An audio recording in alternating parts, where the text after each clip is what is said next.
Okay, welcome to this Metaphysics of Money presentation. And what I want to do is just outline my process for getting this sorted out. And I've had the idea for a couple of years. I was going to put it together as a conference because I have big ideas. I always have big ideas.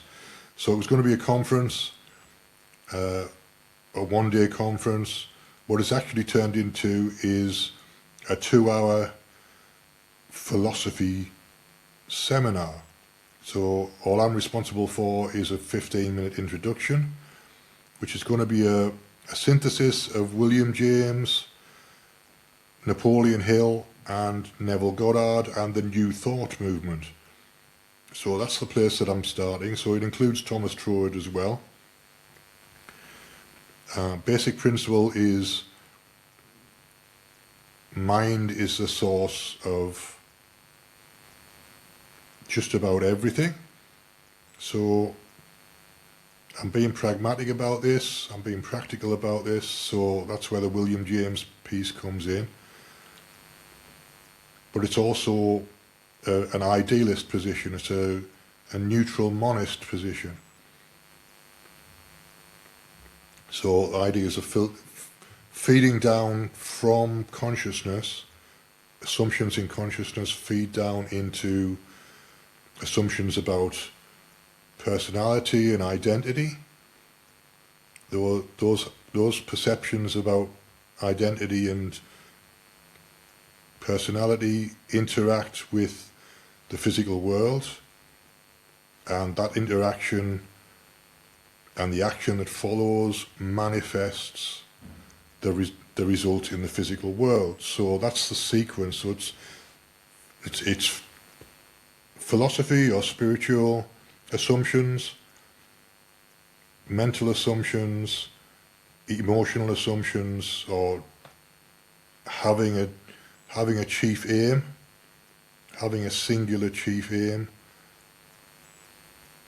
or a definite chief aim, then having a plan to work towards that.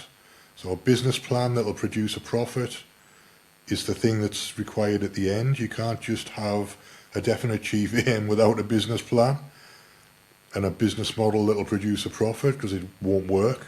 I know this because I've tried it and it doesn't work. So anybody who tells you it does is not telling you the truth. So the definite chief aim plus massive enthusiasm and singular focus is what Napoleon Hill's talking about, essentially, is like a single focus, a single vision. Don't try and clutter 100 things into one vision. So my vision at the moment is metaphysics of money. It started a long time ago. It started in about 2000. It started when I was a child, basically, because I grew up in poverty and made some assumptions about the world that were based on growing up in poverty. So those assumptions are obviously not much use to me now when I need to not be in poverty. So I've changed the assumptions.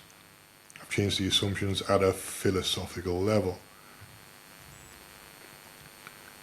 And it's had a profound effect on my life, on my income, on my sources of income. And I've ruled out quite a few things in the process, so I wanted to talk about that as well, about the things that I've ruled out and the things that I'm not sure about. So for a long time I wasn't sure about whether I was having precognition or whether I was creating my own reality. Now that I've come to the conclusion that I'm creating my own reality. So it's precognition and creation at the same time, because it's an assumption of the wish fulfilled, which is Neville Goddard. That's where the Neville Goddard piece comes in.